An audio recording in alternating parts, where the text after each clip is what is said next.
Good morning. Kevin Martin here, your UT admissions guy, joining you today from my hometown of Dallas, Texas. In this video, I provide an example of a real student application, and I provide some commentary to introduce how students build their essays and resume and what might go through reviewers' heads whenever they're reviewing and scoring a student's application. I hope you enjoy. Thanks for joining me on this transfer resume application workshop. So I've chosen these resume samples to demonstrate things to include, maybe some things to not include if you are a transfer applicant or for any applicants for that matter. We're also going to work on some formatting here, as well as transforming this resume into a skills resume to help demonstrate that students fit for their first choice major applying to public relations in the Moody School of Communications. So the first thing I'll notice is this objective statement. College resumes don't need an objective statement. Obviously, admissions reviewers know your objective is to gain admission to UT Austin and into your specific major. Instead, if you want to talk about why you want to apply to UT and why it's a good fit for you, which of course I encourage you to do, use that opportunity in your essays A and E to do so. So we'll eventually remove the objective statement. One thing I do like about this is to include relevant coursework, especially if you're in community college or a four-year university and you're applying to STEM programs or business communications and you've taken classes that are helpful or relevant to your choice of major, this can help as well. So this is a nice section. It's not necessary, but it can be good to include if you have some courses that are relevant.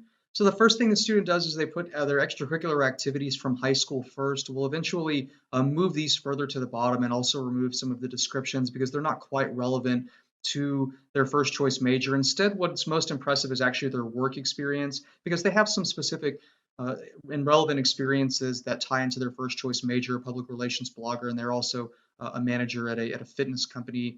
And they've had a kind of a demonstrated work history going back all the way through high school. In this essay, in this particular applicant's essays, they also have a number of special circumstances that they talk about, and so the essays in this instance really help set the context for the rest of their application and especially for their resume. We'll also reduce the descriptions here on the community outreach because they don't have a whole lot of hours, and though it's nice to include and elaborate on these activities, we'll actually remove them and condense them down, and instead we'll really focus on what's most relevant.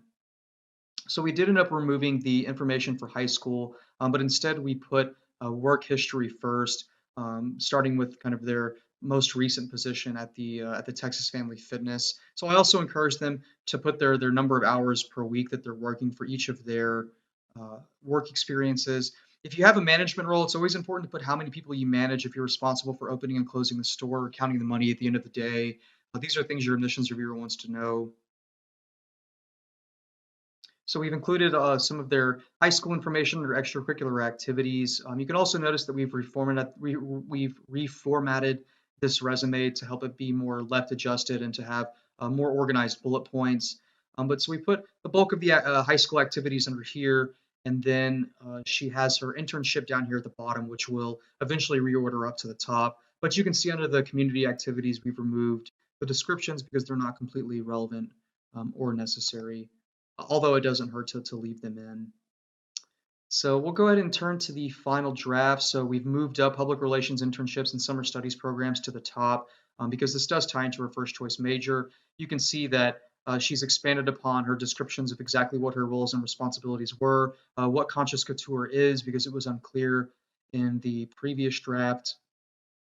It talks about the specific roles and responsibilities and also an internship that they did in high school. So this is a nice way for her to argue her first choice major. She's included the number of hours per week that she's worked, and so you can see that basically going all the way back almost to the beginning of high school, she's worked either part-time or full-time, and then after reading the essays, you'll understand why this particular applicant needed to work because she had to provide for her mother and her younger siblings. And then we have some nice descriptions here under the extracurricular activities. We also have some good fit for major as well. And so this is just a nice way to round out the application and kind of put forward a more holistic portfolio to illustrate that this is a pretty well-rounded student who does have some experience with their area of study. And so This is a good example of a transfer resume where you want to order some of your more relevant activities first, especially that work history. Transfer students oftentimes have more of a work history rather than extracurricular or volunteering activities. And these are the sorts of things that your admissions reviewer will expect to see. This is a relatively traditional applicant insofar as they finished high school and enrolled immediately into community college seeking transfer after their freshman year.